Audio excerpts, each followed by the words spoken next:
Jesus, there's a brighter day.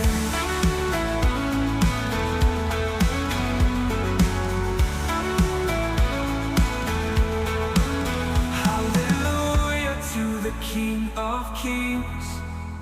All creation, let your praises ring. Jesus reigns, oh Jesus reigns. ആ ഭാഗം നമ്മള് അത്യുന്നതന്റെ മറവിൽ വസിക്കുകയും സർവശക്തിന്റെ നിഴലിൽ പാർക്കുകയും ചെയ്യുന്നവൻ യഹോവയെ കുറിച്ച് അവൻ എന്റെ സങ്കേതവും കോട്ടയും ഞാൻ ആശ്രയിക്കുന്ന എന്റെ ദൈവം എന്ന് പറയുന്നു. അപ്പം ഞാൻ ആശ്രയിക്കുന്ന ദൈവത്തെ കുറിച്ചാണ് പറയുന്നത്. ഹല്ലേലൂയ. നമ്മുടെ ആശ്രയം ആരോടുകൂടി ആയിരിക്കണം? ദൈവത്തോടുകൂടി ആയിരിക്കണം. നമ്മൾ പലപ്പോഴും പരസ്പരം ആശ്രയിക്കുന്നവരെ, ലോകത്തെ ആശ്രയിക്കുന്നവരാണ്. ആമേൻ, ഹല്ലേലൂയ. നമ്മളല്ലെങ്കിൽ ലോകത്തിന്റെ ധനത്തെ ആശ്രയിക്കുന്നവരാകാം, ജോലിയെ ആശ്രയിക്കുന്നവരാകാം, പലതായ അങ്ങനെയുള്ള ആശ്രയം, അല്ലെങ്കിൽ അവരിൽ നിന്നെല്ലാം പ്രതീക്ഷിച്ച് ആശ്രയം വെക്കുന്നവരായിരിക്കാം. എന്നാൽ ഇവിടെ പറയുന്നു ദൈവത്തിൽ ആശ്രയം വെക്കുന്നവരെ കുറിച്ചാണ് പറയുന്നത്. ഹല്ലേലൂയ. അവിടെ പറയുന്ന അത്യുന്നതന്റെ മറവിൽ വസിക്കുകയും സർവശക്തന്റെ നിഴലിൽ കീഴിൽ പാർക്കുകയും ചെയ്യുന്നവൻ. നമുക്കറിയാം ഇസ്രായേൽ ജനങ്ങളെ ഹല്ലേലൂയ ഫറവോന്റെ അടിമത്തത്തിൽ നിന്നും അവരുടെ ശാപത്തിന്റെ ഒരു മോശം വാഗ്ദത്ത ദേശത്തേക്ക് അബ്രഹാം മുഖാന്തരം ഉണ്ടായതായ അവരുടെ അടിമത്തത്തിലേക്ക് പോയ അവസ്ഥയിൽ നിന്ന് മോശ എന്ന ഒരു വിക്കനെ വിളിച്ചിറക്കി ഫറവോന്റെ അടിമത്തത്തിൽ നിന്നും അവരെ വഴി നടത്തുന്ന ദൈവം. ഹല്ലേലൂയ. അവിടുന്ന് നടത്തുമ്പോൾ ദൈവം അവരെ ഈ സങ്കീർത്തന പ്രകാരമാണ് നടത്തിയത്. ഹല്ലേലൂയ.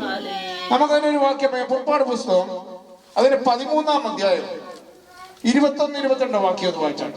പുറപ്പാട് പുസ്തകം 13-21-22. അവർ പകലും രാവും യാത്ര ചെയ്യുവാൻ തക്കവണ്ണം. എന്തോ പകലും? അവർ പകലും രാവും യാത്ര ചെയ്യുവാൻ തക്കവണ്ണം. അവർ പകലും രാത്രിയിലും യാത്ര ചെയ്യുവാൻ തക്കവണ്ണം അവർക്ക് വഴി കാണിക്കേണ്ടതിന്. അവർക്ക് വഴി കാണിക്കേണ്ടതിന് പകൽ മേഘസ്തംഭവും അവർക്ക് വെളിച്ചവും കൊടുക്കേണ്ടതിന് രാത്രി അഗ്നിസ്തംഭമായി ഇറങ്ങി. അവിടെ നമ്മൾ വായിക്കുന്നത് അവരെ അവിടെ നിന്ന് വിളിച്ചിറക്കിക്കൊണ്ട് വരുമ്പോൾ നമ്മൾ ശ്രദ്ധിച്ചിരിക്കണേ. വിളിച്ചിറക്കി വരുമ്പോൾ അവർ ഒന്നുമില്ലാതാണ് വരുന്നത്. ഹല്ലേലൂയ. അവരോട് വന്ന അന്നത്തെ കാലത്ത് മണ്ണെണ്ണ വിളക്ക് പോലും അല്ലെ മണ്ണെണ്ണയോ കരുതാതെ ഇരുട്ട് പിടിച്ച ആ യാത്രയില് അവരെങ്ങും താഴ്ന്നു പോകാതിരിക്കുവാൻ വേണ്ടി അവരുടെ രാത്രിയിൽ അവർക്ക് വെളിച്ചം കൊടുക്കുവാൻ ഒരു അഗ്നിസ്തംഭം ദൈവം ഒരുക്കി. ഈ അഗ്നിസ്തംഭവും മേഘസ്തംഭം എന്ന് പറഞ്ഞാൽ ദൈവമാണ് കൂടെ ഇരിക്കുന്നത്. ഹല്ലേലൂയ. അവിടെ വായിച്ചെന്താണ്? അവർക്ക് രാത്രിയില് അവർക്ക് വെളിച്ചം കാണുവാനായി, അവരുടെ വഴി നടത്തുവാനായി. വെളിച്ചം മാത്രമല്ല, ഈ അഗ്നിസ്തംഭം പോകുന്ന ദിശയിലേക്കാണ് അവരുടെ യാത്രയും. ആമേൻ. യഹോവയുടെ വഴിയാണത്. ആ യഹോവയുടെ വഴിയാണ് ആ അഗ്നിസ്തംഭം എന്ന് പറയുന്നത്. ഈ അഗ്നിസ്തംഭം പോകുന്നിടത്തോട്ട് അവർ യാത്ര ആരംഭിച്ചു. എവിടേക്ക് പോകുന്നു എന്ന് അവർ അറിയുന്നില്ല. അവർക്കൊന്നു മാത്രം അറിയാം, മോശ മുഖാന്തരം അരുളി ചെയ്തതായ ഒരു വാഗ്ദത്ത ദേശമുണ്ടെന്നറിയാം. എന്നാൽ മരുഭൂമി യാത്രയില് ഒരു ലക്ഷ്യവുമില്ല. എങ്ങോട്ടാണ് യാത്ര ചെയ്യുന്നത്? കിഴക്കോട്ട് യാത്ര ചെയ്യോ, പടിഞ്ഞാറോട്ട് ചെയ്യണോ, തെക്കോട്ട് ചെയ്യണമോ, ഹല്ലേലൂയ വടക്കോട്ട് ചെയ്യണമോ എന്ന് അവർ അറിയാതെ ഇറങ്ങിത്തിരിക്കുമ്പോൾ ഹല്ലേലൂയ അവരുടെ ലക്ഷ്യത്തിലേക്ക് അവരെ എത്തിക്കുന്ന ദൈവം ഒരു അഗ്നിസ്തംഭമായി നിന്നു. ഹല്ലേലൂയ. അവരുടെ യാതൊരു വെളിച്ചവുമില്ല. ഹല്ലേലൂയ. മനുഷ്യനുണ്ടാക്കുന്ന വെളിച്ചം ഒരാൾക്കോ രണ്ടുപേർക്കോ അല്ലെ കുറച്ചു പേർക്കോ മാത്രമേ ആ വെളിച്ചത്തിൽ യാത്ര ചെയ്യാൻ സാധിക്കത്തുള്ളൂ. എന്നാൽ ദൈവമുണ്ടാക്കിയ അഗ്നിസ്തംഭം എന്ന് പറയുന്നത് അത്രയും ജനത്തിന് വെളിച്ചമായി മുന്നിൽ യാത്ര ചെയ്യുവാൻ. അവർക്ക് പകല് മരുഭൂമി യാത്രയില് സൂര്യന്റെ അത്യുഗ്രമായ ചൂടിൽ നിന്ന് രക്ഷപ്പെടുവാൻ വേണ്ടി ദൈവം അവർക്ക് മേലെ ഒരു മേഘസ്തംഭമായി വന്നു നിന്നു. ആ മേഘസ്തംഭം നിൽക്കുക മാത്രമല്ല, പകൽ അവർ യാത്ര ചെയ്യുമ്പോൾ ആ ലക്ഷ്യസ്ഥാനത്ത് മേഘം എങ്ങോട്ട് പോകുന്നോ, ഈ മേഘസ്തംഭം എങ്ങോട്ട് പോകുന്നോ അങ്ങോട്ടാണ് അവരുടെ യാത്ര. ഹല്ലേലൂയ. പകലും രാത്രി അവരുടെ ലക്ഷ്യം ആളുകളെ തെറ്റാതെ ഈ വാഗ്ദത്ത ദേശത്തേക്ക് അവരെ എത്തിക്കുവാൻ വേണ്ടി ദൈവം മേഘസ്തംഭം യാത്ര ചെയ്യുന്നിടത്തോട്ട് അവർ നടന്നു. അഗ്നിസ്തംഭം യാത്ര ചെയ്യുന്നിടത്തോട്ട് നടന്നു. അവർക്ക് മേഘം അവർക്ക് തണലായി, രാത്രിയെ അവർക്ക് വെളിച്ചമായി അത് മാറി. ഹല്ലേലൂയ. സ്തോത്രം. ആമേൻ. ഹല്ലേലൂയ. അവിടെ പറയാം. അവർ പകലും രാവും യാത്ര ചെയ്യുവാൻ തക്കവണ്ണം അവർക്ക് വഴി കാണിക്കേണ്ടതിന് പകൽ മേഘസ്തംഭത്തിലും അവർക്ക് വെളിച്ചം കൊടുക്കേണ്ടതിന് രാത്രി അഗ്നിസ്തംഭത്തിലും യഹോവ അവർക്ക് മുമ്പായി പോയി. ആര് പോയി? യഹോവ. ഇവിടെ നമ്മൾ സംഗീതം പറയുന്നു, അത്യുന്നത മറവിൽ വസിക്കുകയും സർവശക്തന്റെ നിഴലിൽ പാർക്കുകയും. അപ്പൊ അത്യുന്നതനാണ്, അവന് സർവശക്തനാണ്. ഹല്ലേലൂയ. ഉന്നതങ്ങളിൽ വസിക്കുന്ന അത്യുന്നതൻ, അവന് മുകളിലും താഴെയും ആരുമില്ല, അവനാണ് സകലത്തിനും മീതെ. ഹല്ലേലൂയ. അവൻ സർവശക്തനാണ്, അവന് മുകളിലായ ഒരു ശക്തിയുമില്ല. ഹല്ലേലൂയ. ഏത് ശക്തിയെ തകർത്തു കളയുന്ന ശക്തിയുള്ളവനാണ് നമ്മുടെ കർത്താവായ ദൈവം. ഹല്ലേലൂയ. അവിടുന്ന് വായിക്കുന്നു, പാർക്കുകയും ചെയ്യുന്നവൻ അവൻ എന്റെ സങ്കേതവും എന്റെ കോട്ടയും ഞാൻ ആശ്രയിക്കുന്ന എന്റെ ദൈവവുമാകുന്നു. ഹല്ലേലൂയ. ആമേൻ. ആ പുറപ്പാട് 14-ാം അധ്യായത്തിൽ 19-ാം വാക്യം ഒന്ന് വായിച്ചുകൊണ്ടാണ്. അനന്തരം ഇസ്രായേലിയുടെ സൈന്യത്തിന് മുമ്പായി നടന്ന ദൈവദൂതൻ അവിടെ നിന്ന് മാറി അവരുടെ പിന്നാലെ. എന്തിനാ ദൈവദൂതൻ അവിടെ നിന്ന് മാറി? കാരണം മിസ്രയീം സൈന്യം പുറകെ വരികയാണ്. ആമേൻ. ഇടത്തോട്ടോ വിലത്തോട്ടോ അവർക്ക് പോകുവാൻ സാധ്യമല്ല. മുന്നിൽ എന്തുണ്ട്? ഈ മേഘസ്തംഭം അഗ്നിസ്തംഭത്തിനകത്തും മേഘത്തിൽ കൂടെ അവർ തണലായി വഴികാട്ടിയായി വന്ന ദൈവം ചെങ്കടലിന്റെ ഭാഗത്തെത്തിയപ്പോൾ ഈ ചെങ്കടല് അപ്പുറത്ത് കടന്നെങ്കിലേ അവർക്ക് വാഗ്ദദേശത്ത് എത്തുവാൻ സാധിക്കത്തുള്ളൂ. നമ്മുടെ ജീവിതത്തിൽ ഒന്ന് മനസ്സിലാക്കണം, ഒരു വിശ്വാസിയായി ദൈവം വിളിച്ചു ചേർത്തിരിച്ച ഒരു വ്യക്തി, അല്ലെ ദൈവത്താൽ തിരഞ്ഞെടുക്കപ്പെട്ട ഒരു വ്യക്തിയുടെ യാത്രയില് മുന്നിലൊരു ചെങ്കടൽ നിനക്കുണ്ടാകാം. ഒരു ചെങ്കടലല്ല നിനക്കൊരു വഴി തടസ്സമായി. നിന്റെ വാഗ്ദത്തത്തിലേക്ക് കടക്കുവാൻ അനേക തടസ്സങ്ങൾ നിന്റെ ജീവിതത്തിലേക്ക് കടന്നു വരാം. പക്ഷെ നമ്മൾ ആശ്രയിക്കുന്ന ദൈവം സർവശക്തനും അത്യുന്നതനുമാകുന്നുള്ള വിശ്വാസത്തിലാണെങ്കിൽ അവന് ഹല്ലേലൂയ നമുക്ക് മറവായി നിൽക്കും. ഹല്ലേലൂയ. ഇവിടെ ഇസ്രായേൽ ജനങ്ങൾ വന്നപ്പോൾ മുന്നിൽ പുറകിൽ കൂടെ ഫറവോന്റെ സൈന്യം ഹല്ലേലൂയ ഭയങ്കര വേഗതയിൽ കുതിരപ്പുറത്ത് കയറി വരികയാണ്. ഫറവോനും കൂട്ടരും അടുത്തു വരുന്നു. മുന്നിൽ നോക്കിയപ്പോൾ ചെങ്കടൽ മാത്രമാണ്. ഹല്ലേലൂയ. ഇതിനപ്പുറത്ത് കടക്കണം. അപ്പോൾ അവിടെ നിന്ന് ഹല്ലേലൂയ മോശ കരയുകയാണ്, ദൈവത്തോട് കരയാണ്, ദൈവമേ, നീ ഞങ്ങളെ വിളിച്ചു വേർതിരിച്ച് ഈ ഇത്രയും ജനത്തെ നയിക്കുവാൻ നീ എന്നെ അയച്ചപ്പോൾ ഹല്ലേലൂയ ഇതിന് മറുകരയെ പോകുവാൻ എനിക്ക് സാധിക്കുന്നല്ലോ. ഈ ജനത്തെ മരുഭൂമിയിൽ നശിപ്പിച്ചു കളയുവാനാണോ നീ കൊണ്ടുവന്നത് ചോദിച്ച് ദൈവത്തോട് കരയുവാണ്.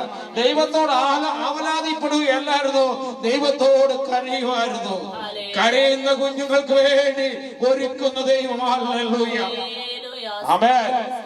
മുന്നിൽ അപ്പോൾ ദൈവം അവിടെ പറയുവാണ്, നീ എന്തിനെ എന്നോട് നിലവിളിക്കുന്നു? നിന്നോട് കൂടെ ഞാനുണ്ടെന്നുള്ള കാര്യം നിനക്കറിയത്തില്ലേ? നീ എനിക്ക് വിശ്വസ്തനായവനാണ്, നിന്റെ വായോടുകൂടെ ഞാൻ ഇരിക്കുന്നു, നീ എന്നെ അനുസരിച്ച് ഇറങ്ങി തിരിച്ചവനാണ്.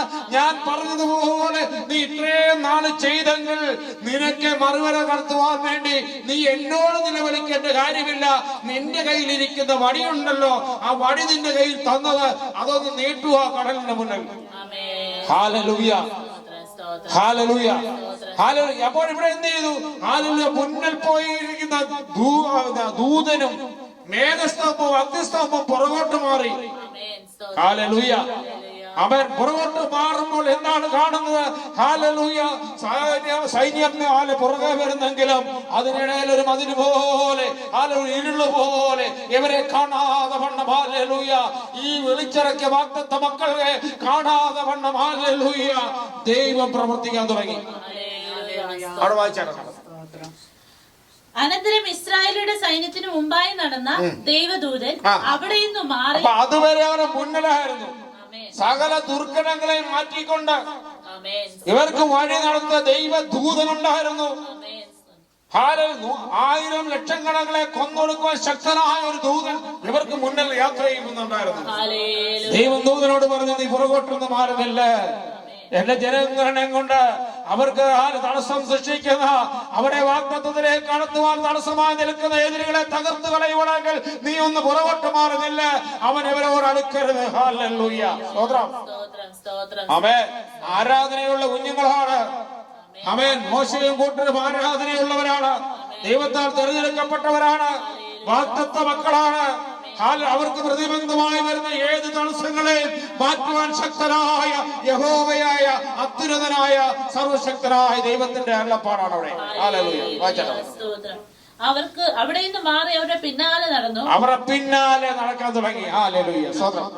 മേഘസ്തംഭവും അവരുടെ മുമ്പിൽ നിന്ന് മാറി. കണ്ടോ, മേഘസ്തംഭം എങ്ങോട്ട് മാറി? മുന്നിൽ നിന്ന് മാറി പിന്നിലോട്ട് മാറി. ഹല്ലേലൂയ. സ്തോത്രം. പിമ്പിൽ പോയി നിന്നു. രാത്രി മുഴുവൻ മിസ്രയീമ്യരുടെ സൈന്യവും ഇസ്രായേലിയുടെ സൈന്യവും തമ്മിൽ അടുക്കാതെ വണ്ണം അത് അവയുടെ മധ്യേ. അതാണ് അവരുടെ മധ്യത്തിന്റെ അർത്ഥം. ഒരു കൂട്ടര് വരുന്നത് കുതിരയും രഥങ്ങളിൽ കൂടെ യാത്ര ചെയ്യുന്നു. ഈ ജനമെന്ന് പറയുന്നത് കാൽനടയായി യാത്ര ചെയ്യുന്നവര്. ഒരിക്കലും കുതിരകളോട് ഓടി ഒരു മനുഷ്യനും ജയിക്കാൻ സാധിക്കത്തില്ല.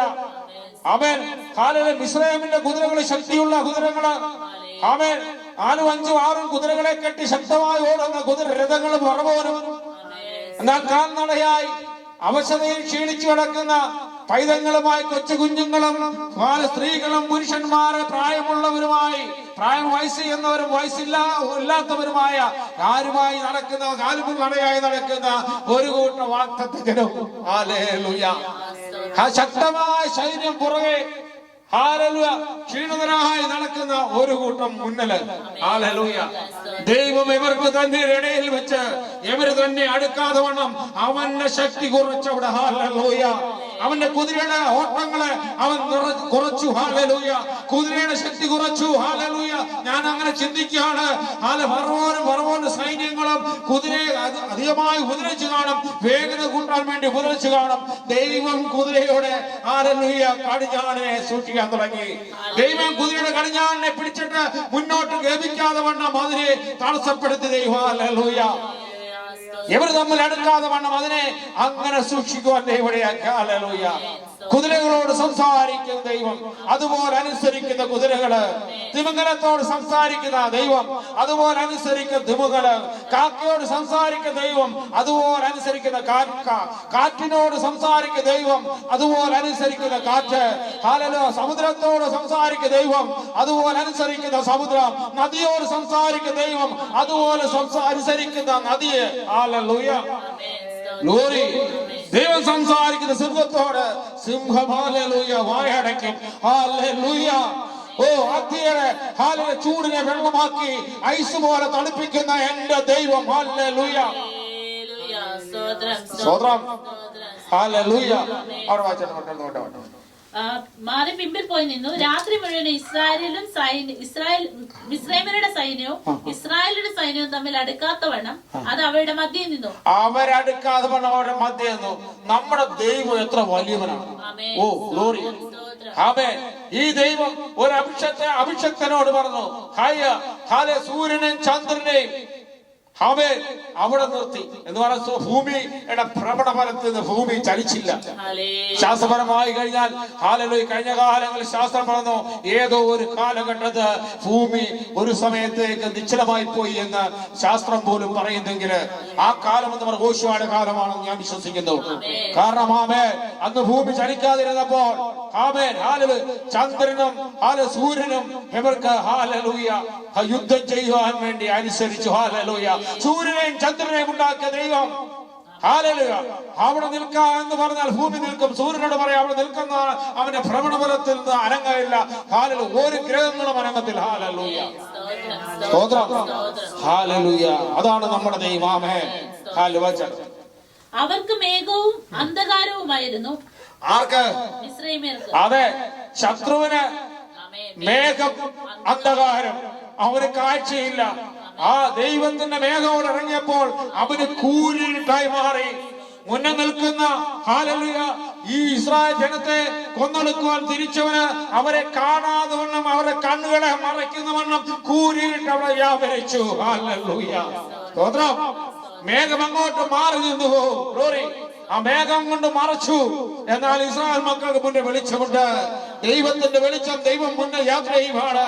ദൂതനും മാനലും മേഘവും പുറകു നിൽക്കുമ്പോൾ ദൈവം മുന്നിൽ നിൽക്കുകയാണ്.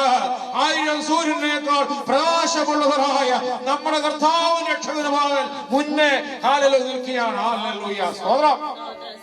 ഇവർക്കോ രാത്രിയെ പ്രകാശമാക്കി കൊടുത്തു. ഇവർക്കോ രാത്രിയെ പ്രകാശമാക്കി കൊടുത്തു. അവർക്കോ ഇരുളായി മാറി. ആമേൻ. നമ്മളൊന്ന് മനസ്സിലാക്കണം, എത്രമാത്രം ശത്രു നമ്മുടെ മേൽ ആഞ്ഞടിച്ചാലും ദൈവത്തിൽ നിന്ന് പറഞ്ഞ പോലെ, ദൈവം പറഞ്ഞ പോലെ, ദൈവത്തെ ആശ്രയിക്കുന്നവർക്ക് അവന് ഹല്ലേലൂയ വെളിച്ചമായി മാറണം. ശത്രുവിന് അത് ഇരുളായി മാറും. ഹല്ലേലൂയ. നമ്മളെ കൊന്നൊടുക്കണമെന്നും ലജ്ജിപ്പിക്കണമെന്നും പറഞ്ഞ് ഇറങ്ങിത്തിരിക്കുന്ന ശത്രുവിന് അത് ഇരുളായി മാറും. നമുക്കോ അത് വെളിച്ചമായി മാറും. കാരണം നമ്മുടെ വെളിച്ചത്തിന്റെ നാഥനായ ക്രിസ്തു, ലോകത്തെ പ്രകാശിക്കുന്ന ക്രിസ്തു, മനുഷ്യ ഹൃദയത്തെ വെളിച്ചമാക്കി വരുന്നു. നമ്മളെ വെളിച്ചമാക്കി മാറ്റുന്ന യേശു നമ്മുടെ കൂടെയുണ്ട്. യേശുവിന് സ്തോത്രം. ഗ്ലോറി. ഹല്ലേലൂയ. ഇവർക്കോ രാത്രിയെ പ്രകാശമാക്കി കൊടുത്തു. ഇവർക്കോ രാത്രിയെ പ്രകാശമാക്കി കൊടുത്തു. അവിടെ വായിച്ച സങ്കീർത്തനത്തിലേക്ക് കടന്നു വരാം. മൂന്നാം വാക്യം വായിച്ചു. അവൻ നിന്നെ വേട്ടക്കാരന്റെ കെണിയിൽ നിന്നും നാശകരമായ മഹാമാരിയിൽ നിന്നും വിടിയിക്കും. അവൻ നിന്നെ വേട്ടക്കാരന്റെ കെണിയിൽ നിന്നും നാശകരമായ മഹാമാരിയിൽ നിന്നും വിടിയിക്കും. ആരാണ് നമ്മുടെ വേട്ടക്കാരൻ? ശത്രുവാണ്. അവന് കെണിയൊരുക്കി വെക്കുന്ന ശത്രു നമുക്ക് പലവിധ കെണിയൊരുക്കും. നമ്മുടെ ആത്മാവിനെയും നമ്മുടെ ശരീരത്തെ ഒരുപോലെ കെണിയില് ഒതുക്കുന്നവരാണ് ശത്രു എന്ന് പറയുന്നത്. ആമേൻ. നമുക്കറിയാം, ആമേൻ, ദൈവത്തിന്റെ സുവിശേഷ വേലയ്ക്ക് ഇറങ്ങി തിരിച്ച പത്രോസിനെയും പൗലോസിനെയും ശത്രു ഹല്ലേലൂയ പത്രോസിനെ പിടിച്ച് കാരാഗ്രഹത്തിൽ അടച്ചു. ആമേൻ. ഒരു കൂട്ടം ജനമിരുന്ന് ഒത്തൊരുമയോടെ ഐക്യതയോടെ പ്രാർത്ഥിച്ചു കൊണ്ടിരിക്കുമ്പോൾ കാരാഗ്രഹത്തിനകത്ത് കിടക്കുന്ന പത്രോസ് ഉറക്കത്തില് ആരോ വന്ന് അവന്റെ മാർത്ത് തട്ടി വിളിച്ചുണർത്തി. ശത്രു കാരാഗ്രഹത്തിൽ അടച്ചെടുത്തുകൊണ്ട് ഒന്നാം വാതിലും രണ്ടാം വാതിലും നഗരത്തിന്റെ വാതിലും തുറന്നുകൊണ്ട് ദൈവം ദൂതനെ അയച്ച് പത്രോസിനെ പ്രാർത്ഥിക്കുന്ന ആരാധന നടക്കുന്ന ഭവനത്തിലേക്ക് എത്തിച്ച ദൈവം. ആമേൻ. വേട്ടക്കാരൻ കെണി വെച്ച് പിടിച്ചു, പക്ഷെ ആ കെണിയിൽ നിന്ന് വിടിവിക്കുന്നവൻ ദൈവമാണ്. ഹല്ലേലൂയ. പൗലോസിനെ കുറിച്ചും ശീലാസിനെ കുറിച്ചും അവരെ ഹല്ലേലൂയ കാരാഗ്രഹത്തിൽ ആമത്തിലിട്ട് പോട്ടി കാരാഗ്രഹത്തിൽ കൈകാലുകൾ ചങ്ങലകൾ ബന്ധിക്കപ്പെട്ടു. കാലുകൾ ബന്ധിക്കപ്പെട്ട് കിടക്കുന്നവരെ ഹല്ലേലൂയ ആ കെണിയിൽ നിന്നോ എന്റെ ദൈവം അവർ ആരാധനയും പ്രാർത്ഥനയും ഇവിടെ ഉണങ്ങിയപ്പോൾ കാരാഗ്രഹത്തിന്റെ അടിസ്ഥാനങ്ങളെ ഇളക്കി ഹല്ലേലൂയ ചങ്ങലകളെ അഴിച്ചു. ഹല്ലേലൂയ. അവരുടെ കൂടെ ഉണ്ടായിരുന്ന തടവുകളുടെ ചങ്ങലകൾ അഴിച്ച് വാതിലുകൾ തുറന്ന് പുറത്തു കൊണ്ടുവന്ന ദൈവമാണ് നമ്മുടെ ദൈവം. കാരാഗ്രഹ പ്രമാണിക്ക് പോലും മാനസാന്തരം കൊടുത്തു. ശത്രു ഏതെല്ലാം കെണി കെട്ടിവെച്ചാലും ഏതെല്ലാം കെണിയിൽ നമ്മളെ അകപ്പെടുത്തിയാലും കെണികളെ നീ ദൈവത്തെ ആശ്രയിച്ച് നിൽക്കുന്നവനാണെങ്കിൽ ഇത് പറഞ്ഞവരെ ആശ്രയിക്കുന്ന ദൈവത്തിൽ ആശ്രയിക്കുന്നവന്റെ കെണികളെ തകർത്ത് കളയ്ക്കുന്ന ദൈവമാണ് നമുക്കുള്ളത്. ഹല്ലേലൂയ. പക്ഷെ ഒരു കാര്യമുണ്ട്, ദൈവത്തിൽ ആശ്രയം വെക്കണം. മനുഷ്യരിൽ ആശ്രയം വെക്കുന്നവരുടെ കാര്യമല്ല ഈ സങ്കീർത്തനം പറയുന്നത്. നമ്മളെ പൂർണ്ണമായി ദൈവത്തിൽ ഏൽപ്പിച്ചു കൊടുക്കുക.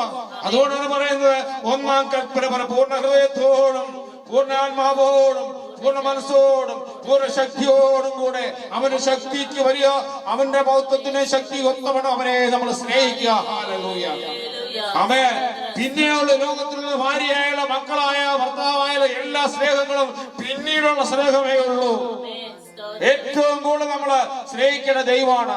ആ സ്നേഹിക്കുന്ന ദൈവം നമുക്ക് നിത്യതയിൽ നമുക്ക് കാണാം. ആമേൻ. ഇവിടെ ആരെ സ്നേഹിച്ചാലും ആരൊക്കെ നിത്യതയിൽ കാണുമോ കാണത്തില്ല നമുക്കറിയില്ല. ഹല്ലേലൂയ. ഭാര്യ ഭർത്തൃ ബന്ധങ്ങളായാലും അപ്പനമ്മ മക്കളാ ബന്ധങ്ങളായാലും ഈ ഭൂമിയിൽ വെച്ച് അവസാനിച്ചു കഴിയും. ആമേൻ. എല്ലാരും അവിടെ കാണണമെന്നില്ല. ആമേൻ. അതിനാണ് വ്യക്തിപരമായി പരിശ്രമിക്കുവാൻ വേണ്ടി ആഹ്വാനം ചെയ്യുന്നത്. നമ്മൾ ഓരോരുത്തരും പരസ്പര പ്രബോധനത്തോടുകൂടെയും ക്ഷമയോടുകൂടെയും ദൈവത്തെ സ്നേഹിച്ച് മുന്നോട്ട് പോകണമെന്ന് പറയുന്നത് അതുകൊണ്ടാണ്. ആമേൻ. മനുഷ്യനാ ജീവിക്കുക പല ബലഹീനത നമുക്കുണ്ടാകാം. എന്നാൽ ബലഹീനത തരണം ചെയ്ത് മുന്നോട്ട് പോകാൻ ശ്രമിക്കുമ്പോൾ ഒരു കരം നമ്മുടെ അടുത്തേക്ക് വന്ന് നമ്മളെ പിടിച്ചുകൊണ്ട് ആ യാത്ര ചെയ്യും. ഹല്ലേലൂയ. തകർന്നു പോകാതെ വണ്ണം നമ്മുടെ ബലഹീനതയെ ഏറ്റുപറഞ്ഞുകൊണ്ട് കർത്താവിനോട് യാചിക്കുമ്പോൾ അവൻ അടുത്ത് വന്ന് അവൻ നമ്മുടെ കരത്തെ പിടിച്ച് യാത്ര ചെയ്യും. ഹല്ലേലൂയ. ഹല്ലേലൂയ. അവൻ നിന്നെ വേട്ടക്കാരന്റെ കെണിയിൽ നിന്നും നാശകരമായ മഹാമാരി. നാശകരമായ മഹാമാരി. നമ്മൾക്കറിയാം, കൊറോണ ഒരു മഹാമാരിയാണ്. ഈ മഹാമാരി എന്ന് പറയുമ്പോൾ നമ്മൾ വിചാരിക്കുന്ന ഈ രോഗം മാത്രമല്ല. ഇവിടെ മഹാമാരി എന്ന് പറയുമ്പോൾ വൻമഴ ചൊരിയുന്ന മഹാമാരിയിൽപ്പെടുന്നതാണ്. കൊടുങ്കാറ്റ് വരുന്ന മഹാമാരിയാണ്. രോഗമായ ഒരിക്കൽ മാറാത്ത കൊറോണ പോലുള്ള രോഗങ്ങൾ മഹാമാരിയാണ്. പ്ലേഗ് ഒരു മഹാമാരിയായിരുന്നു. അനേകരുടെ ലക്ഷക്കണക്കാരുടെ ആൾക്കാരുടെ ജീവനെടുത്ത മഹാമാരിയാണ്. അവൻ ഭൂകമ്പം ഒരു മഹാമാരിയിൽപ്പെട്ടതാണ്. മനുഷ്യന് വരുന്ന സകല ആപത്തുകളും മഹാമാരിയിൽപ്പെട്ടതാണ്. നമ്മൾ വിചാരിക്കും മഹാമാരി എന്ന് പറയുന്നത് ഒന്ന് മാത്രമേ ഉള്ളൂ. അല്ലെങ്കിൽ ഒരു രോഗം മാത്രമല്ല മഹാമാരി എന്ന് പറയുന്നത്. മഹാമാരി എന്ന് പറയുന്നത് മഴ കൊണ്ടാകാം, നമുക്ക് വരുന്ന നാശങ്ങളാകാം, ആപത്തുകളാകാം, പകർച്ചവ്യാധികളാകാം, ബാധയാകാം. വസൂരി ഒരു മഹാമാരിയായിരുന്നു. ഹല്ലേലൂയ, സ്തോത്രം. ഹല്ലേലൂയ, സ്തോത്രം. അവൻ ഇനി എത്ര മഹാമാരി വരുവാനുണ്ട്, എത്ര മഹാമാരി ലോകത്ത് വ്യാപരിക്കാനുണ്ട് ആർക്കറിയാം. സുനാമി ഒരു മഹാമാരിയായിരുന്നു. അവൻ ആയിരക്കണക്കിന് ജനങ്ങളുടെ ജീവനെടുത്തു. അവൻ നമ്മൾ വിചാരിക്കുന്ന മഹാമാരി എന്നൊരു രോഗം മാത്രമായിരിക്കത്തില്ല, ഒരു വൈറസ് മാത്രമല്ല മഹാമാരി. സകല മനുഷ്യന് വരുന്ന സകല ആപത്തുകളെ മഹാമാരിയിലാണ് പെടുന്നത്. ഹല്ലേലൂയ, സ്തോത്രം. ഇവിടെ എന്താ പറയുന്നത്? അതിനെന്ത് പറയുന്നു? മഹാമാരി വിടുവിക്കും. നമുക്കറിയാമല്ലോ, അനേകർ മരിച്ചപ്പോൾ നമ്മൾ ഇന്നും ജീവനിരിക്കുന്നെങ്കിൽ ദൈവത്തിന്റെ നിശ്ചയപ്രകാരമാണ്. അതുകൊണ്ട് നമ്മുടെ വിശുദ്ധി കൊണ്ടല്ല. ആമേൻ. കർത്താവിനെ അറിയാത്തവരും അനേകരും മരിക്കാതെ ഇരിപ്പുണ്ട്. അതുകൊണ്ട് ചോദിക്കാം, അവരും മരിക്കാതിരിക്കുന്നില്ലേ, നിങ്ങൾ മാത്രമാണോ മരിക്കാതിരിക്കുന്നതെന്ന് ചോദിക്കുമ്പോൾ കർത്താവ് ഒരു വചനം പറയുന്നത്, ദുഷ്ടന്റെ മേലും നീതിമാന്റെ മേലും മഴ പെയ്യ്ക്കുന്ന ദൈവമാണ്. ദുഷ്ടനോട് പറയാം, നിന്റെ മേൽ ഞാൻ മഴ പെയ്യിക്കുന്നില്ല, നീതിമാനോ നിന്നെ മാത്രമേ പെയ്യിക്കത്തുള്ളൂ. സൂര്യന്റെ വെളിച്ചം ദുഷ്ടന്റെ മേൽ നീതിമാന്റെ മേലും വരും. പക്ഷേ നിനക്കൊരു മാനസാന്തരത്തിന് സമയം ദൈവം തരികയാണ്. യേശുവിനെ അറിയുവാൻ വേണ്ടി ഒരു സമയം തരുവാണ്, മാനസാന്തരപ്പെടുവാൻ ഒരു സമയം തരുവാണ്. ലോകത്തിന്റെ രക്ഷകനായ സകല മാനവരാശികളെ, രക്ഷകനായ സകല ജാതികളെ, ഗോത്രത്തിനെ, ഭാഷക്കാരെ രക്ഷകനായ യേശുവിലേക്ക് നോക്കുവാൻ നിനക്ക് വേണ്ടി അല്പസമയം കൂടെ നീട്ടിക്കിട്ടി എന്ന് മാത്രമേ ഉള്ളൂ. ആരും നിഗളിച്ചു പോകണ്ട. ആമേൻ. നീ ക്രിസ്തുവിൽ വിശ്വസിക്കുന്ന നിന്റെ വിശ്വാസത്തിന് ആഴം കൊണ്ടതുമല്ല നീ ജീവിച്ചിരിക്കുന്നത്. ഹല്ലേലൂയ. നിനക്കൊരു മാനസാന്തരത്തിന് സമയം വീണ്ടും ദൈവം തരികയാണ്. Glory, hallelujah. തന്റെ തൂവൽ കൊണ്ട് അവൻ നിന്നെ മറയ്ക്കും. എന്തുകൊണ്ടാണ് മറയ്ക്കുന്നത്? തൂവൽ കൊണ്ട്. എന്തുകൊണ്ടാണ് തൂവല്? ഹല്ലേലൂയ. തൂവല് എത്ര മൃദുലമായതാണെന്നറിയാമോ? താൻ സ്നേഹിക്കുന്ന മക്കളെ യാതൊരു വേദനയും അനുഭവിക്കാതെ തൂവല് ദേഹത്ത് സ്പർശിക്കുമ്പോൾ യാതൊരു വേദനയും ഉണ്ടാകില്ല. അത്രമാത്രം കരുണയോടെ കൃപയോടെ അവൻ ദയോട് നമ്മളെ കാക്കും ദൈവം. തൂവൽ കൊണ്ട് മറയ്ക്കും. ഹല്ലേലൂയ. അല്ലാതെ ദൈവത്തിന്റെ സന്നിധിയിൽ മറഞ്ഞിരിക്കുമ്പോൾ നമ്മൾ നശിച്ചു പോകാതിരിക്കാൻ വേണ്ടി അവൻ മൃദുലമായ തൂവൽ കൊണ്ട് നമ്മളെ മറച്ചു വെക്കുന്നു. ഹല്ലേലൂയ. അവന്റെ ചിറയിൻ കീഴിൽ നീ ശരണം പ്രാപിക്കുന്നു. അവന്റെ ചിറകിന്മേൽ നമ്മളെ ചിറകിന്റെ കീഴിൽ നമ്മൾ ശരണം പ്രാപിക്കുന്നു. റാഞ്ചൽ പക്ഷി കടന്നു വരുമ്പോൾ കോഴി തന്റെ കുഞ്ഞുങ്ങളെ മറച്ചു വെക്കുന്ന പോലെ തകർത്തു കളയാൻ പല സമയങ്ങളിലും ശത്രു നോക്കമിട്ട് വന്നപ്പോൾ കോഴി തന്നെ മറച്ചു വെക്കുന്നത് പോലെ നമ്മളെ മറച്ചു വെച്ചിരിക്കുകയാണ്. നിഗളിക്കാതിരിക്കുകയാണ് നല്ലത്. ആരും നിഗളിക്കാതിരിക്കുകയാണ് നല്ലത്.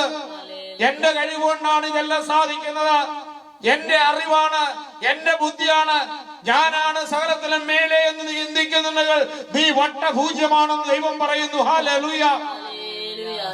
അവൻ കോഴി തന്റെ കുഞ്ഞിനെ മറച്ചു വെച്ചേക്കുന്ന പോലെ നിനക്ക് ദൈവം നിശ്ചയിച്ചിരിക്കുന്ന ആയുസ് വരെ നിന്നെ വെച്ചിരിക്കുന്ന എന്നറിയാമോ? ദൈവത്തെ മഹത്വപ്പെടുത്തുവാൻ വേണ്ടിയും ദൈവസന്നിധിയിൽ അന്ത്യകാലം കഴിയുമ്പോൾ, ഇവിടുത്തെ നിന്റെ ജീവിതം കഴിയുമ്പോൾ ദൈവസന്നിധിയിൽ കാണണം. അതുകൊണ്ട് ദൈവം ആഗ്രഹിക്കുന്നു. ആരും നശിച്ചു പോകാൻ ദൈവം ആഗ്രഹിക്കുന്നില്ല. ഒരു പാപി മാനസാന്തരപ്പെടുമ്പോൾ സ്വർഗം സന്തോഷിക്കുന്നതാണ് തിരുവചനം പറയുന്നത്. ഹല്ലേലൂയ. ഗ്ലോറി. ഹല്ലേലൂയ. അവന്റെ വിശ്വസ്തത നിനക്ക് പരിചയം പലകയും. ആരുടെ വിശ്വസ്തത? അവന്റെ ദൈവത്തിന്റെ വിശ്വസ്തത. നമ്മള് വിശ്വസ്തരാണോ? നമ്മളാരും ഒരിക്കലും ദൈവത്തിന്റെ വിശ്വസ്തയായിട്ടല്ല നിൽക്കുന്നത്. അവന്റെ വിശ്വസ്തതയാണ്. അവൻ വാക്ക് മാറാത്തവനാണ്. ഒരിക്കൽ അവൻ വാക്ക് പറഞ്ഞതാ, അവൻ ഇല്ല എന്നേ ഉള്ളൂ. അവൻ വാക്ക് പറഞ്ഞ അവന്റെ വിശ്വസ്തത. നമ്മളെ ആരെയും രക്ഷിക്കാൻ അവന് വലിയ ആഗ്രഹം ഇല്ലായിരുന്നെങ്കിൽ എന്തായിരുന്നു നമ്മുടെ അവസ്ഥ? ആദ്യ യാഗവും പാപം ചെയ്ത കാലം മുഴുവൻ മനുഷ്യന്റെ രാശിക്ക് രക്ഷയ്ക്കുവാണ് സ്വർഗം വിട്ടിറങ്ങി വന്ന കാൽവറി ക്രൂശിൽ നമുക്ക് വേണ്ടി അവസാന ജീവനം തന്ന യേശു ക്രിസ്തു എന്തിനു വേണ്ടി വന്നു? നമ്മോടുള്ള സ്നേഹം, ദൈവത്തിന്റെ അധികമായ സ്നേഹത്താൽ വന്നു. നമ്മള് ഇല്ലെങ്കിലും ദൈവത്തിന് യാതൊരു കുറവും ഒരു സംഭവമില്ല. അവന്റെ മഹത്വത്തിന് യാതൊരു കുറവും വരുന്നില്ല. അവൻ ആരാധനയ്ക്ക് യാതൊരു കുറവും വരുന്നില്ല. കോടാനുകോടി ദൂതന്മാർ സറാബുകൾ ഒന്നായി ആരാധിക്കുമ്പോൾ മനുഷ്യരെ ആരാധിച്ചില്ലേ ദൈവത്തിനൊരു നഷ്ടവും വരുവാനില്ല. പക്ഷെ ദൈവത്തിന്റെ സ്നേഹത്തിന് കാൽവരി ക്രൂശിൽ നമുക്ക് ദൈവം വെളിപ്പെടുത്തി തന്നതാണ്. സ്വന്തം പുത്രനെ ആദരിക്കാതെ നമുക്ക് വേണ്ടി ഏൽപ്പിച്ചു തന്നതല്ലേ. Hallelujah, hallelujah. നമുക്ക് എത്രമാത്രം ദൈവത്തെ സ്നേഹിക്കാൻ പറ്റും? ആമേൻ. നമുക്ക് എത്രമാത്രം ക്ഷമിക്കാൻ പറ്റും? നമുക്ക് എത്രമാത്രം പരസ്പരം സ്നേഹിക്കാൻ പറ്റും? ഹല്ലേലൂയ, സ്തോത്രം. നമ്മുടെ മനസ്സ് മാനസാന്തരത്തിന്റെ മനസ്സാണോ നമ്മുടെ ഹൃദയം? നമ്മുടെ ഹൃദയത്തോട് നമ്മളൊന്ന് ചോദിച്ചു നോക്ക്. എന്റെ ഹൃദയമേ മാനസാന്തരപ്പെട്ട ഹൃദയമാണോ എന്റെ ഹൃദയം? പാപം ഒഴിഞ്ഞ് നിൽക്കുവാൻ ആഗ്രഹിക്കുന്ന ഹൃദയമാണോ അതോ വിഷമുള്ള ഹൃദയമാണോ? നമ്മൾ തന്നെ ചോദിക്കാം. ഹല്ലേലൂയ, സ്തോത്രം.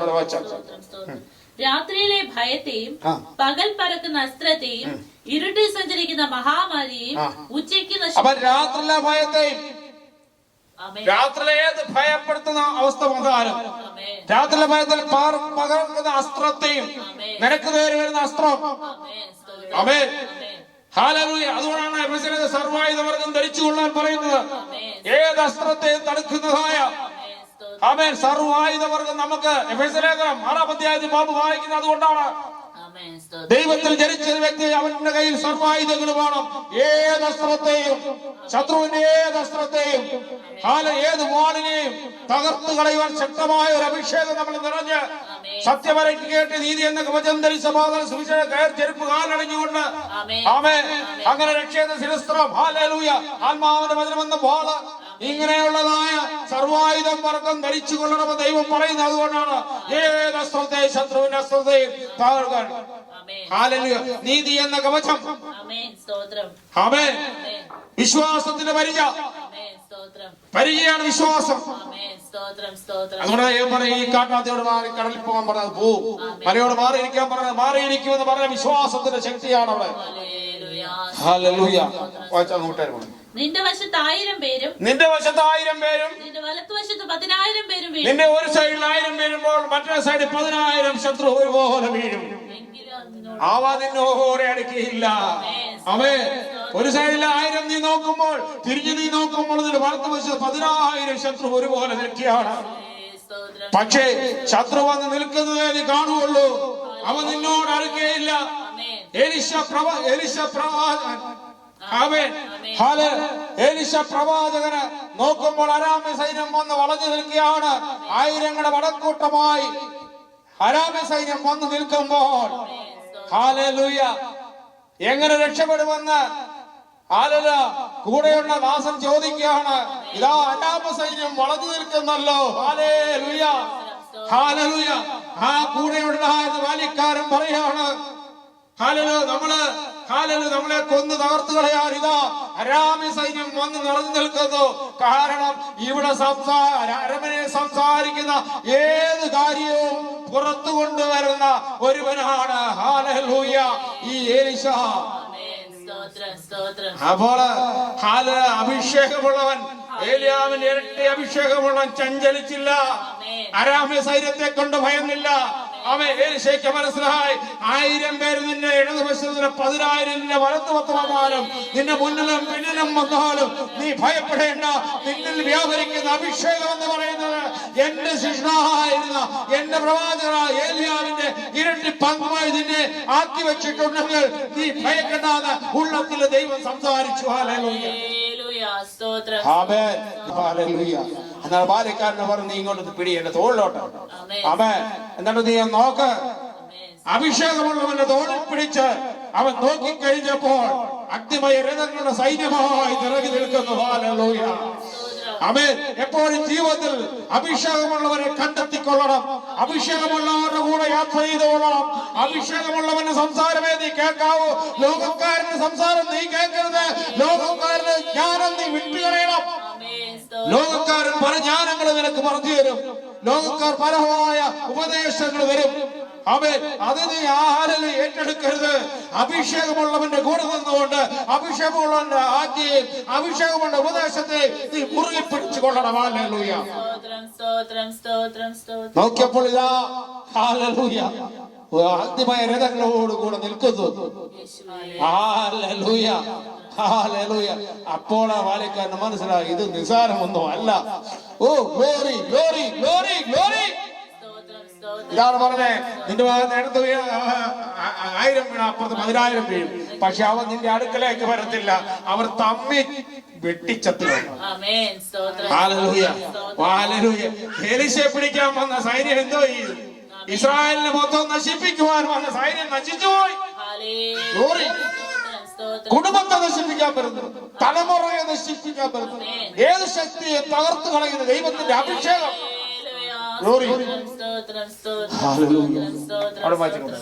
നിന്റെ കണ്ണുകൊണ്ട് തന്നെ നീ നോക്കി ദുഷ്ടന്മാർക്ക് വരുന്ന പ്രതിഫലം കാണും. നിന്റെ കണ്ണുകൊണ്ട് നോക്കി നിന്റെ കണ്ണുകൊണ്ട് തന്നെ നീ നോക്കി ദുഷ്ടന്മാർക്ക് വരുന്ന പ്രതിഫലം കാണും. അപ്പൊ നമ്മൾ തന്നെ കാണും ദുഷ്ടന്മാർക്ക് കാണുന്ന പ്രതിഫലം. സങ്കീർത്തനം 37 ഇന്നത്തെ 35. ദുഷ്ടൻ പ്രബലനായിരിക്കുന്നതും സ്വദേശികമായ പച്ചവൃക്ഷം പോലെ തഴയ്ക്കുന്നതും. ദുഷ്ടൻ പ്രബലനായിരിക്കുന്നതും സ്വദേശീയമായ പച്ചവൃക്ഷം പോലെ. എന്താ സ്വദേശീയ പച്ചവൃക്ഷം? അതാത് ദേശത്ത് വളരുന്ന വൃക്ഷങ്ങളുണ്ട്, അത് വേറൊരിടത്ത് വളരത്തില്ല. ആമേൻ. നമ്മുടെ ദേശത്തുള്ള വൃക്ഷം കൊണ്ട് ഇവിടെ നട്ടാൽ ഈ മഞ്ഞിനകത്ത് നാടുപോകും, നടക്കത്തില്ല. അല്ല ബ്രാഹ്മണർക്കാവ് കൊണ്ട് വെച്ചാൽ ഇവിടെ പിടിക്കത്തില്ല. ഹല്ലേലൂയ. ഈ മഞ്ഞ് വീഴുമ്പോൾ നശിച്ചു. അപ്പൊ സ്വദേശീയമായ, എന്നാൽ അത് അവിടെ പിടിക്കും. സ്വദേശീയമായ വൃക്ഷം ആ ദേശത്ത് വളരുന്ന വൃക്ഷം പോലെ അത് തഴച്ചു നിൽക്കും. എന്നാലും സ്വദേശികമായ പച്ചവൃക്ഷം പോലെ തഴയ്ക്കുന്നത് ഞാൻ കണ്ടിട്ടുണ്ട്. ഞാൻ പിന്നെ അതിലേ പോയപ്പോൾ അവനൊക്കെ ഇത് കണ്ടിട്ടാ പോയത് അങ്ങോട്ട്. അവന്റെ ശത്രുവിനെ അവൻ പോയപ്പോ അങ്ങോട്ട് പോയപ്പോ ഇത് കണ്ടു. അവന് പ്രബലനായി ശക്തനായി ഇങ്ങനെ നിൽക്കുന്ന ഒരു ശത്രുവിനെ കാണുകയാണ്. പക്ഷെ അവൻ പോയച്ച് തിരിച്ചു വന്നു.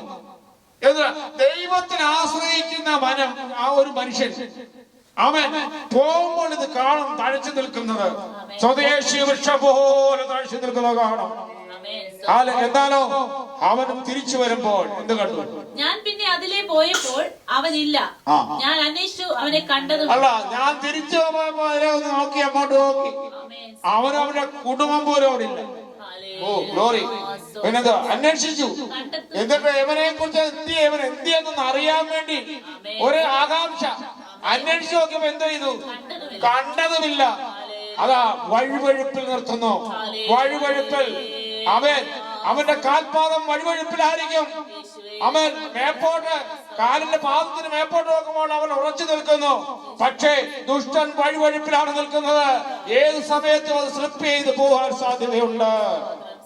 കോടികളെ ഉണ്ടാക്കി വെച്ചവർ അവസാനം വെള്ളം പോലും കുടിക്കാതെ തെരുവിൽ കിടന്ന് മരിച്ചവരുണ്ട്.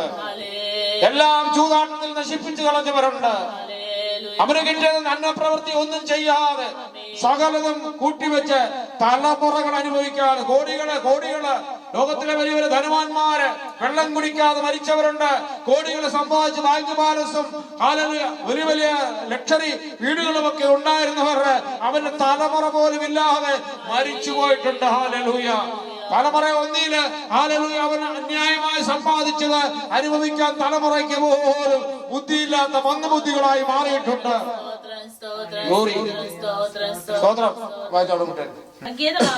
നീ അത്യുന്നതനെ നിന്റെ വാസ്തലമാക്കിയിരിക്കുന്നു. യഹോവ സങ്കേതമാകുന്നു. നീ അത്യുന്നതനെ നിന്റെ വാസ്തലമാക്കിയിരിക്കുന്നു. അത്യുന്നതനെ ആരാക്കുന്നു? വാസ്തലമാക്കിയിരിക്കുന്നു. അത്യുന്നതനെ വാസ്തലമായിരിക്കണം. നമ്മുടെ വാസം ആരോടുകൂടെ ആയിരിക്കണം? അത്യുന്നതനോട് കൂടെ ആയിരിക്കണം. അതുകൊണ്ടാണ് പൗലോസ് പറയുന്നത്, നിങ്ങൾ പരിശുദ്ധാത്മ വസിക്കുന്ന മന്ദിരമല്ലേ. അപ്പം പരിശുദ്ധാത്മ ആരാ? അപ്പം ദൈവം എവിടെ വസിക്കുന്നത്? നമ്മുടെ കൂടെ. അതിനാ എന്ത് പറഞ്ഞത്? ഇമ്മാനുവേൽ, ദൈവം നമ്മോടുകൂടെ. ഇമ്മാനുവേൽ ദൈവം നമ്മോടുകൂടെ. ഹല്ലേലൂയ. അവരുടെ കൂടെ അല്ല, നമ്മോടുകൂടെ. അല്ലെങ്കിൽ ദൈവം എന്നോടുകൂടെ. ഇമ്മാനുവേൽ അങ്ങനെ നമ്മൾ ഓരോരുത്തരും പറയുന്നവരായിരിക്കണം. അതിനുള്ള പ്രാപ്തി നമ്മൾ പ്രാപിക്കണം. നമ്മൾ പരസ്പരം വിധിക്കാനോ കുറ്റപ്പെടുത്താനോ അല്ല മറ്റുള്ളവരുടെ ബലഹീനത ചൂണ്ടി അവരങ്ങനല്ല. അതല്ല, നമ്മൾ പരസ്പരം മറ്റുള്ളവരുടെ ബലഹീനത നോക്കുന്നത്, നമ്മുടെ ബലഹീനത നമ്മൾ പലപ്പോഴും കാണാതെ പോകുന്നു. അങ്ങനെയുള്ളതാണ് ഏറ്റവും വലിയ പ്രശ്നം. പലപ്പോഴും നമ്മുടെ ബലഹീനത നമ്മളോട് അറിയണം. ആമേൻ, ഹല്ലേലൂയ, ആമേൻ. മറ്റുള്ളവരുടെ ബലഹീനതയിൽ നമ്മൾ അവരെ താങ്ങണം. പക്ഷെ നമുക്കത് പറ്റത്തില്ല. ആ മറ്റുള്ളവരുടെ ബലഹീനത നമ്മൾ കുത്തിപ്പൊക്കിയോട് നമ്മുടെ ബലഹീനതയെ മറച്ചു വെക്കുന്നതാണ് സാത്താന്റെ തന്ത്രം. നമ്മുടെ ബലഹീനതയെ നമ്മൾ കാണാതെ വണ്ണം മറ്റുള്ളവരുടെ ബലഹീനതയെ ചൂണ്ടിക്കാണിക്കുന്നതാണ് സാത്താന്റെ തന്ത്രം. ഹല്ലേലൂയ, ആമേൻ, ഹല്ലേലൂയ. ദൈവം സംസാരിക്കാം. ഹല്ലേലൂയ. നിനക്ക് എന്തുകൊണ്ട് അവരെ അങ്ങനെ സ്നേഹിച്ചുകൂടാ? അവരാരാ? നിന്റെ ആരാ അവരാ? അപ്പൊ ഞാൻ പറയട്ടെ, അത് വേണം. നിന്റെ മനസ്സിൽ അതുണ്ടായിരിക്കണം എപ്പോഴും. അത് നിന്റെ മകനാണ്, നിന്റെ മകളാണെന്നുള്ള ചിന്ത നിനക്ക് വേണം. ഭാര്യയാണെന്നുള്ള ചിന്ത നിന്റെ മനസ്സിൽ വേണം. ഭാര്യ എന്ന് പറയുന്നത് നിന്റെ കൂട്ടാളിയും കൂട്ടവകാശിയും നിന്റെ ശരീരം പോലെ ആയിരിക്കണം. മക്കളും മരുമക്കളും നിന്റെ മക്കളെന്നുള്ള ചിന്ത വേണം. നിന്റെ അപ്പനും അമ്മ എന്നുള്ള ചിന്ത നിനക്ക് വേണം. യേശുവിന്റെ നാമത്തിൽ അങ്ങനെ ഒരു ചിന്താഗതിക്ക് വേണ്ടി നമ്മൾ പ്രാർത്ഥിക്കണം. ആമേൻ. എന്റെ അപ്പൻ, എന്റെ അമ്മ, എന്റെ മക്കളെ എന്ന് കാണാനുള്ള ചിന്ത വേണം നമുക്ക്. ഹല്ലേലൂയ, യേശുവിന്റെ നാമത്തിൽ. ഹല്ലേലൂയ, ആമേൻ. നമ്മുടെ 11 വാക്യം പറഞ്ഞു വെച്ചിട്ട്, നിന്റെ എല്ലാ വഴികളും നിന്നെ കാക്കേണ്ടത് അവൻ നിന്നെ കുറിച്ച് ദൂതന്മാരോട് നിന്റെ എല്ലാ വഴികളും നിന്നെ കാക്കേണ്ടതിന് അവൻ നിന്നെ കുറിച്ച് ദൂതന്മാരോട് കൽപ്പിക്കും. ഇത് സത്യം പറഞ്ഞാൽ ആരെ കുറിച്ച് പറഞ്ഞതാണ്? യേശുവിനെ കുറിച്ച് പറഞ്ഞതാണ്. പക്ഷെ ആ യേശുവിനെ കുറിച്ച് പറഞ്ഞത് ഓരോന്നും നമ്മുടെ ജീവിതത്തിൽ ഇത് ആവശ്യമാണ്, നമുക്കൂടുള്ളതാണ്. നമ്മൾ വിചാരിക്കും അത് യേശുവിനെ കുറിച്ചാണ്. 4:5 വാക്യം പറയാം. പിന്നെ പിശാച് അവനെ വിശുദ്ധ നഗരത്തിൽ കൊണ്ടുപോയി, ഒന്ന് കഴിഞ്ഞ് രണ്ടാമത്തെ പരീക്ഷ നഗരത്തിൽ കൊണ്ടുപോയി, വിശുദ്ധ നഗരത്തിൽ കൊണ്ടുപോയി ദേവാലയത്തിന്റെ അഗ്രത്തിന്മേൽ നിർത്തി അവനോട്, നീ ദൈവത്തിനെങ്കിൽ താഴോട്ട് ചാടുക, നീ ദൈവത്തിനെങ്കിൽ താഴോട്ട് ചാടുക. നിന്നെ കുറിച്ച് അവൻ തന്നെ ദൂതന്മാരോട് കൽപ്പിക്കും. അവൻ നിന്റെ കാൽ കല്ലിൽ തട്ടാത്തോടെ നിന്നെ കൈകളിൽ താങ്ങിക്കൊള്ളുമെന്ന് എഴുതിയിരിക്കുന്നു. നമുക്കറിയാം, നമ്മള് ഇത് യേശുവിനോട് ചോദിക്കുന്ന ചോദ്യമാണ്. ഇത് പലപ്പോഴും നമ്മളോട് ചോദിക്കുന്ന ചോദ്യമാണ്. സാധാ പലപ്പോഴും ചോദിക്കും, നമ്മളോടും വന്ന് ഈ പരീക്ഷയിലൊക്കെ നമ്മളെ ഇതേ ചോദ്യം ചോദിക്കും. എന്ന് പറഞ്ഞാൽ നമ്മളിൽ വ്യാപരിക്കുന്ന പുത്രത്തിന്റെ ആത്മാവ്, യേശുവിന്റെ ആത്മാവ് നമ്മളിൽ വ്യാപരിക്കുന്നുണ്ടെന്ന് നമുക്ക് വിശ്വാസമുണ്ടെങ്കിൽ അതേ ശത്രു നമ്മുടെ മുന്നിൽ വന്ന് ചോദിക്കും. പറയും, താഴോട്ടൊക്കെ ചാടിയെന്ന് പറയും. നീ വലിയ വിശ്വാസിയല്ലേ, നീ വലിയ ബന്ധക്കോസുകാരിയല്ലേ, അല്ലെ നീ സ്ഥാനപ്പെട്ടതല്ലേ, അഭിഷേകം പ്രാപിച്ചല്ലേ, അങ്ങ് ചാടിയെന്ന് പറയും. പക്ഷെ അവന് കൊടുക്കേണ്ട മറുപടി അവന്റെ വാക്ക് കേട്ട് ചാടാനുള്ളതല്ല നമ്മുടേത്. യേശു പറഞ്ഞോ ചാടാനില്ലല്ലോ. നമ്മുടെ ചെന്ന് ചാടിയിട്ട് ചിലത് പറയും, നീ മരണകരമായ യാതൊന്നും കുടിച്ചാലും കടിച്ചാലും നിനക്ക് ഹാനി വരില്ല എന്ന് പറഞ്ഞ് പാമ്പിനെ എടുത്ത് കടിപ്പിച്ചിട്ട്, പാമ്പിന് രാജകുമാരെ അണയിലെ എടുത്ത് കടിപ്പിച്ചിട്ട് പറയാ യേശു പറഞ്ഞിട്ട് കടിപ്പിച്ചെന്ന് പറഞ്ഞ അങ്ങനാണ്ട് ചത്തില്ല. ഒരു മെഡിക്കൽ മാസ്റ്റർ ചത്തു, വിശ്വാസികളുടെ മുന്നോട്ട് പാമ്പിനെ കൊണ്ട് കടിപ്പിച്ചല്ലേ, പാമ്പിനെ കൊണ്ട് കടിപ്പിച്ച് ചത്തുപോയി. ഇത് നീ സാത്താന്റെ വാക്കല്ലേ കേട്ടത്? ദൈവം പറഞ്ഞു. ആമേൻ. ദൈവം എന്ന് നീ വിശ്വാസത്തോടെ നിൽക്കുമ്പോൾ, നീ യാത്ര ചെയ്യുമ്പോൾ നിന്നെ കടിച്ചെന്നിരിക്കും, പക്ഷെ നിന്റെ ജീവനെ കാക്കുവാൻ ദൈവത്തിന്. അബദ്ധവശാൽ ഒരു പാമ്പ് വന്ന് നിന്നെ കടിച്ചാൽ, അല്ലാതെ പോയി പാമ്പിനെ എടുത്ത് കടിക്കണമെന്നും വിഷം എടുത്ത് കുടിക്കണമെന്നല്ല എന്റെ അർത്ഥം. ഹല്ലേലൂയ. നമ്മൾ അറിയാതെ വിഷം കുടിച്ചാൽ നമുക്കൊന്നും പറ്റത്തില്ല. ഹല്ലേലൂയ, യേശുവിന്റെ നാമത്തില്. നമുക്ക് ആ വാക്യം വായിക്കാം. പിന്നെ അപ്പോസ്തലപ്രവൃത്തി 22:3 വായിക്കാം. പൗലോസ് കുറെ വിറക് പെറുക്കി തീയിലിട്ടപ്പോൾ ഒരണല് ചൂട് നിമിത്തം പുറപ്പെട്ട് അവന്റെ കൈക്ക് പറ്റി. ആമേൻ. ഇവിടെ 13 വാക്യം എന്ത് പറഞ്ഞിരിക്കുന്നു? സിംഹത്തിന്മേലും മണലിന്മേലും നീ ചവിട്ടും, ബാലസിംഹത്തെയും പെരുമ്പാമ്പിനെയും നീ മെതിച്ചു കളയും. ഇവിടെ വിറക് പറക്കിയിട്ട പൗലോസ് കയറി ഒരു അണലി കടിച്ചല്ലേ. ആമേൻ. പക്ഷെ പൗലോസിന് നിറഞ്ഞു നിൽക്കുന്ന അഭിഷേകമാണ്. പൗലോസിന് ഈ ബർബർമാരുടെ അണലി വൃക്ഷത്തിന് ഉള്ള മരുന്നുകളൊന്നും കുത്തിവെക്കാൻ അവിടെ കിട്ടത്തില്ല. ഹല്ലേലൂയ. നമ്മളാണെങ്കിൽ അന്നേരെ ബർബർമാരോട് ചോദിച്ചു, ഇവിടെ എവിടെ ഉണ്ടോ നല്ല ഹോസ്പിറ്റല്, വിഷകാരി ഇവിടെ ഉണ്ട്, അല്ല വിഷത്തിന് പ്രതിവിധിയായി കുത്തിവെക്കാൻ എന്തെങ്കിലും മരുന്നുള്ളത് എവിടെ ഉണ്ടെന്ന് നമ്മൾ അന്വേഷിക്കും. പൗലോസിനറിയാം ഈ കടലിലെ ആപത്ത് കഴിഞ്ഞ് ജീവനെ രക്ഷപ്പെട്ട് ഇവിടെ വന്ന് ബർബർമാരുടെ ഇടയിൽ വന്ന് കിടക്കുമ്പോൾ ഇവിടെ വേറൊരു രക്ഷയുമില്ല. പക്ഷെ വിശ്വാസത്താൽ അതിനെ കുടഞ്ഞ് തീരെ കെറിഞ്ഞു കളഞ്ഞു. ആമേൻ, ഹല്ലേലൂയ, ആമേൻ, ആമേൻ. പൗലോസ് എടുത്ത് കുടഞ്ഞെറിഞ്ഞു കളഞ്ഞു. അഭിഷേകം, വിശ്വാസത്തിന്റെ അഭിഷേകം ജീവിക്കുന്ന ക്രിസ്തു മരിക്കുന്ന ലാഭവും നേടുന്ന ഒരു വ്യക്തി. ആമേൻ. അണലി കടിച്ചിട്ട് എന്ത് സംഭവിച്ചു? അവിടെ കൂടെ നിന്നവരെല്ലാം ബർബരന്മാര് പറഞ്ഞു അവർക്കറിയാം പാമ്പിനെ കുറിച്ചും ആ പാമ്പിന്റെ സ്വഭാവം അറിയാം.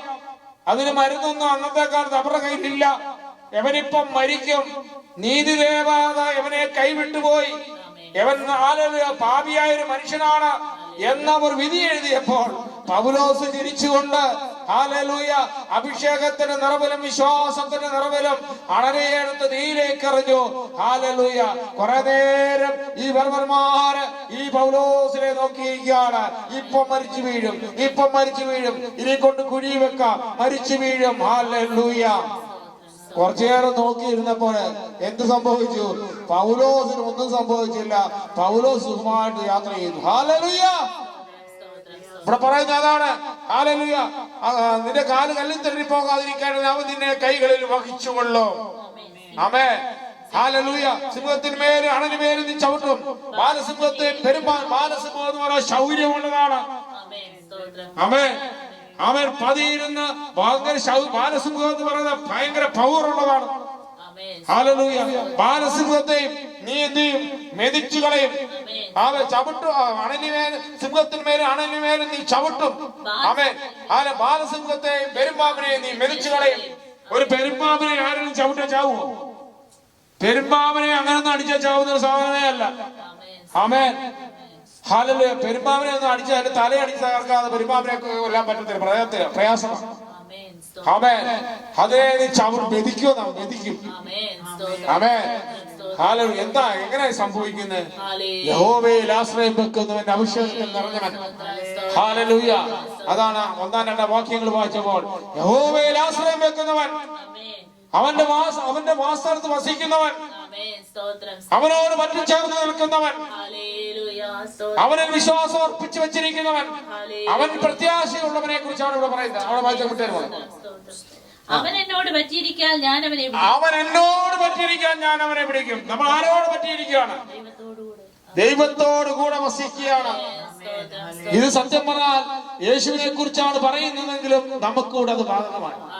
നമ്മളെ കുറിച്ച് കൂടിയാണ് ഇത് എഴുതി വെച്ചിരിക്കുന്നത്. നമ്മൾ ദൈവത്തോട് പറ്റിയിരിക്കുക, യേശുവിൽ കൂടെ ദൈവത്തോട് പറ്റിയിരിക്കുകയാണ്. ആമേൻ, ഹല്ലേലൂയ. യെശയ്യാപ്രവചനം 9-ാം അധ്യായം അതിന്റെ ആ വാക്യങ്ങൾ വായിച്ചു വിട്ടാട്ടോ. 9-6 വായിച്ചു പൂർത്തിയാക്കാം. നമുക്കൊരു ശിശു ജനിച്ചിരിക്കുന്നു, നമുക്കൊരു മകൻ നൽകപ്പെട്ടിരിക്കുന്നു.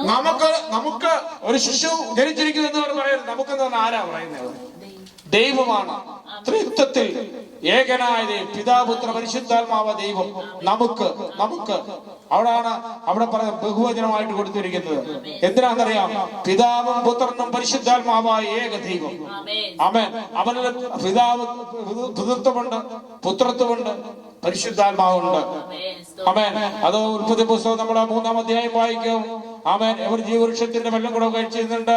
അവ നമ്മിലൊരുത്തരെ പോലെ ആകാതിരിക്കാൻ തോട്ടത്തിൽ നിന്ന് പുറത്താക്കാൻ പറയുന്നു. ആമേൻ, ഹല്ലേലൂയ. ഉൽപ്പത്തി പുസ്തകം 11-ാം അധ്യായം അവർ ആണെങ്കിൽ ബാബേൽ ഗോപുരം പണിതപ്പോൾ അവിടെ ദൈവം പറയുന്ന ഒരു കാര്യമാണ്. ഹല്ലേലൂയ. ഹല്ലേലൂയ. അവിടെ വെച്ച് നമ്മെ പോലെ നമ്മൾ പറഞ്ഞിട്ട് അത് ബഹുവചനത്തിൽ പറഞ്ഞിട്ട് അവിടെ അവരെ ഹല്ലേലൂയ അവരുടെ ഭാഷയെ കലക്കി കളഞ്ഞു. അവർക്ക് ഇനി അസാധ്യമായത് ഒന്നുമില്ല എന്ന് പറഞ്ഞിട്ട് ഹല്ലേലൂയ. ഇവിടെ നമുക്കൊരു ശിശു ജനിച്ചിരിക്കുന്നു. ഹല്ലേലൂയ എന്ന് പറഞ്ഞാൽ പുത്രനായ യേശു, ആ വചനമാകുന്ന യേശു വിശുദ്ധ മറിയത്തിൽ കൂടെ ഭൂമിയിലേക്ക് വരികയാണ്. അതൊരു പ്രവചനമായി അന്ന് യേശയ്യാ പറയുകയാണ്. നമുക്കൊരു ശിശു ജനിച്ചിരിക്കുന്നു. നമുക്കൊരു മകൻ നൽകപ്പെട്ടിരിക്കുന്നു, പുത്രത്വം നൽകപ്പെട്ടിരിക്കുന്നു. പുത്രൻ മുഖാന്തരമേ മനുഷ്യവേഷം ദൈവത്തിനെടുത്തെങ്കിൽ മാത്രമേ അവന്റെ രക്തം ചൊരിഞ്ഞ് വിമോചനമുള്ളതെന്ന് എബ്രായ ലേഖനത്തിൽ പറയുമ്പോൾ രക്തം ചൊരിഞ്ഞാണെങ്കിൽ പുത്രത്വം മനുഷ്യവേഷം എടുത്ത് പുത്രത്തിൽ കൂടെ ഇവിടെ വന്നേ മതിയാവൂ. ജഡാവതാരം എടുത്തേ മതിയാവൂ. മാംസം ജഡമായി തീർന്നേ മതിയാവൂ. പരിശുദ്ധാത്മാവിൽ കൂടെ ജഡമായി വന്ന് വസിച്ച് നമ്മുടെ പാപങ്ങളെ പോക്കിക്കളയുവാൻ അവന്റെ രക്തം ചൊരിഞ്ഞ് അവന്റെ ശരീരം ദണ്ഡിക്കപ്പെട്ടെങ്കിൽ മാത്രമേ മനുഷ്യരാശിയുടെ വിടുതലുള്ളൂ. അത് ഏത് ജാതിയിൽപ്പെട്ടവന്റെ ആയാലും ഒരു വിടുതലിന് വേണ്ടി ഒരേ ഒരു വകയേ ഉള്ളൂ, അതേ ഒരേ ഒരു മാർഗമേ ഉള്ളൂ, യേശുവിൽ കൂടെയുള്ള വിശ്വാസം. ആധിപത്യം അവന്റെ തോളിലിരിക്കും. ആധിപത്യം, എല്ലാ ആധിപത്യം മാറില്ല, യേശുവിന്റെ കയ്യിലാണ്. അവൻ അത്ഭുത മന്ത്രി, അവന്റെ പേരാണ് അത്ഭുതമായ മന്ത്രി എന്ന് പറഞ്ഞ നല്ല കാര്യസ്ഥൻ. അവൻ ഞാൻ പോയാൽ മറ്റേ കാര്യസ്ഥൻ വരും, ഞാൻ ആത്മരൂപത്തിൽ വരും. അവൻ സകല സത്യത്തിൽ നിങ്ങളെ വഴിയെടുത്ത് പാപത്തെ കുറിച്ചും നീതിയെ കുറിച്ചും ന്യായവിധിക്ക് ബോധം വരുന്നു, നിങ്ങളെ സ്വാതന്ത്ര്യത്തിലേക്ക് നയിക്കും. പരിശുദ്ധാത്മാവ് വീരനാം ദൈവം. അവൻ ആരാണ്? അവൻ ദൈവമാണ്. നമ്മൾ പറഞ്ഞ അത്യുന്നതന്റെ മറവില് സർവശക്തനായ ദൈവമാണ്, വീരനാം ദൈവമാണ് യേശു. നിത്യപിതാവ്, അവൻ നിത്യപിതാവാണ്.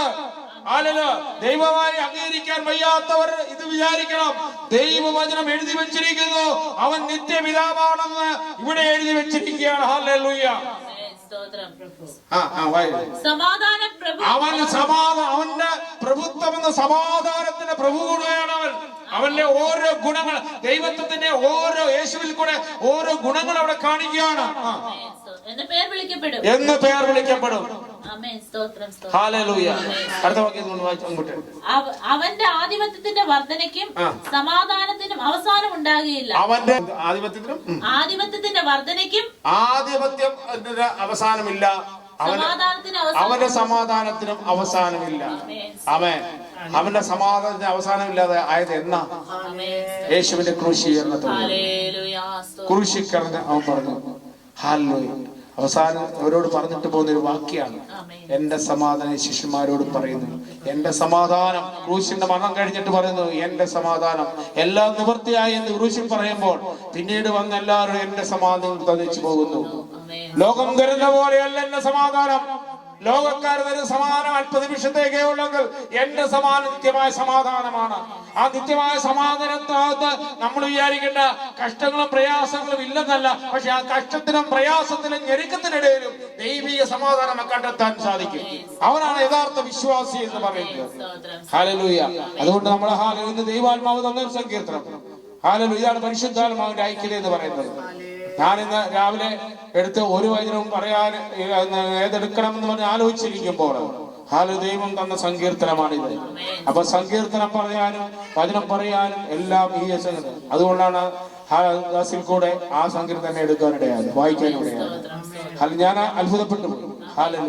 എഴുന്നേറ്റ് ആ സങ്കീർത്തനം വായിച്ചപ്പോൾ ഞാനും അത്ഭുതപ്പെട്ടു. ഇത് ഞാൻ പ്രസംഗിക്കാൻ എടുത്ത വിഷയം തന്നെയല്ലേ? ഹല്ലേലൂയ. ഈ സങ്കീർത്തനം ഇതാണ് ദൈവത്തിന്റെ ആത്മാവിന്റെ ഐക്യത എന്ന് പറയുന്നത്. അത് ആളിന്റെ പരിഭവമാണ്. ഹല്ലേലൂയ. ആഗ്രഹിക്കുന്ന ആത്മാവിനെ തൃപ്തനാകും ദൈവം. ഈ വചനങ്ങളാൽ ദൈവം എല്ലാവരെയും അനുഗ്രഹിക്കുമാറാകട്ടെ.